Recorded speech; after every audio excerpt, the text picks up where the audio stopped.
Hey, speaking of this book full of photos. Yeah? Oh, I'm ready right now, Colin. Usually there's like at No. least like a minute Nope. or something. Enough time for me to switch, windows and Nope. click the button and Actually, clicker wait, and- here's what's up. We've had this question pop up in challenges a bunch. Maybe you've done this on other shifts. I don't know. Oh, I wouldn't sit down yet. Okay. Because some people are like, every time I see you, you're holding a different camera. Yes.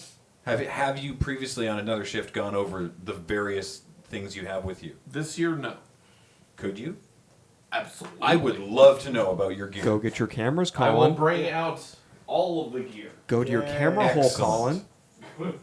Get to the camera hole and Get bring to the out your camera fancy hole. things here. Back to the pit. Thank you. It's time for show and tell.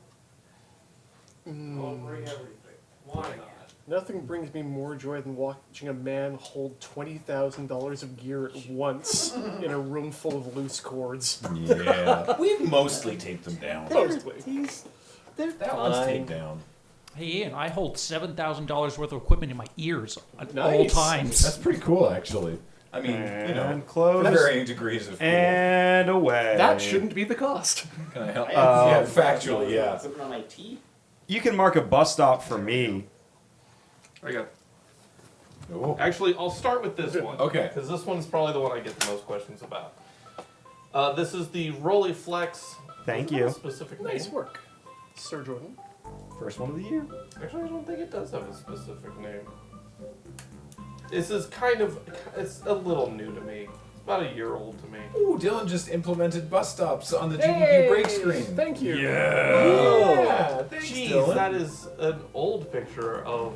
That's so cool. I actually posted a picture of this recently, Asku. You could have just used that. But if you want to flex on me, that's fine too. It's the Rolleiflex 35, F35, 35F. I don't know which way they do it on this thing.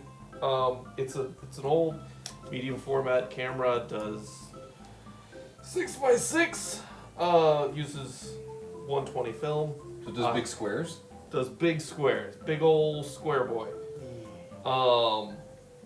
I got this from a friend who got it from a friend who got it from a, we're gonna say an estate sale. So this was a very cheap acquisition for me, considering how much these things usually cost. So How much do these things usually cost? this is like $1,000, $2,000, and I paid $300. And I have more accessories for it at home, but all I really need for the Desert Bus is just the camera and lots of film, which I had to pick up more of. How long is it going to be before we get to see the fruits of that labor? No pressure. I'm just curious. I have not considered it, but I was planning on mailing the film off before leaving the island. Okay, cool. Hey, Colin, Because what I- else did you pick up besides film? That brings me to the next camera. Thank you, of course. So the other thing that I picked up was this lens, which is the Canon EF 135mm f2.8 lens. I have that on a Sigma, what is this, MC11 EF to E mount converter, if you're curious. Which so far between this one and the Metabones one, this one works a lot better, in my opinion. And it doesn't. It works better with. I also have the Sigma 50 for the EF mount, so it's. No, it's fine. You don't need to. They're so heavy. I'll take that. Which is this one, which also does not have a lens cap on it. This thing, before I get to this camera, this lens, which is the Sigma 50-1.4 DG art lens, sharp, so sharp, very, very, very, very sharp. Which is why I've never gotten the actual Sony version of it, because this one is just good enough on its own. I don't need to do any more hunting or anything. As for the camera itself, this is the I've been shooting a little bit more with the Sony. This is the Sony A7R4. Full frame camera, 60 something megapixels. So we're gonna have some massive photos this year. So between this and this camera, it's sharpness city, which is great. Now we'll get that. Take this. Not to say that this one isn't sharp. Thank you, Askew. That is the full collection right before I left. The Fujifilm X-T4 I shot last year with it, and I will probably shoot every desert bus for the rest of time with this. I love this camera. This is probably one of my most favorite cameras of all time. It's fast, it's good, it's regular megapixel size, so any of the high energy, wild and crazy stuff that goes on up here on stage is gonna gets shot with this, just because the file sizes are like a quarter of the size of the Sony's. That's just how that is, and I only have 2 terabytes with me, and I'm almost halfway through all of that right now, which is great. But yeah, I've got that with the 16 to 55, which is the only lens you really need with these things when you're doing events. But I also have my 7 Artisans 7.5mm fisheye for those scenarios like when we hit 10 million lifetime. I did a lot of shots with this lens just because there was so much going on and so many people out here. I needed to make sure that I got everybody in the picture and got everything going on.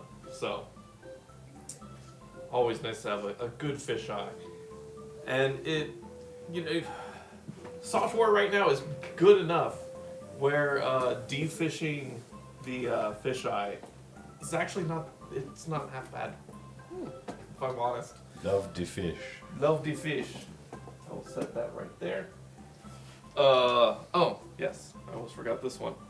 I'm also running on the Sony, the G Master 24-70 2.8. This is also just a standard, just like with the 16 to 55.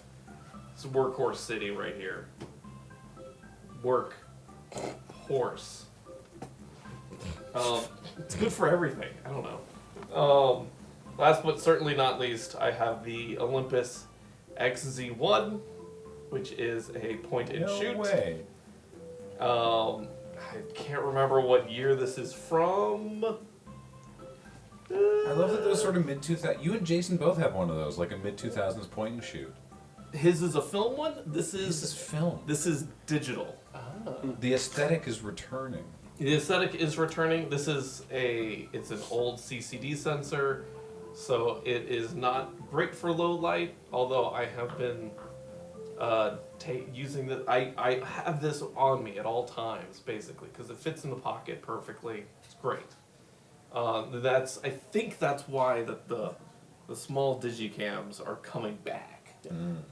At least as far as that aesthetic goes. I think it's a little bit of like this weird old school filmic look. I don't want to say filmic look, but like it looks good under like presets and things. But the CCD sensors are, I want to say CCD sensors are still very good. They're not as relevant as some of the newer stuff, like what the Sony has that's super great in low light. But you're going to get really good colors still out of the CCD. That's basically all I need to say about that. Sweet. That's super but yeah. cool. Thank you for sharing that. No problem. Now, all this, of course, is leading up to there's new photos. There are new photos. Jeez, I forgot about that. Yeah, there's new photos of the wasabi roulette. Wasabi roulette or sushi roulette. Oh, I can't wait to see that. So yeah, go look at those and enjoy them. Both Jason and I relished in y'all having some pain times with that. Thanks, bud. I still don't think that's what the green is. Oh God, sushi with relish. Oh no. Would you like to stow your cameras before we carry on the tradition? That or have the most expensive dance party of your life. Let's do that. That sounds like a terrible idea. Here we Let's go. do it. Here's the lens. Thank you. Yeah. I've got Yeah, good. Okay. Jordan, you want the Look at fisheye? that You one. have so much more faith in this than I would.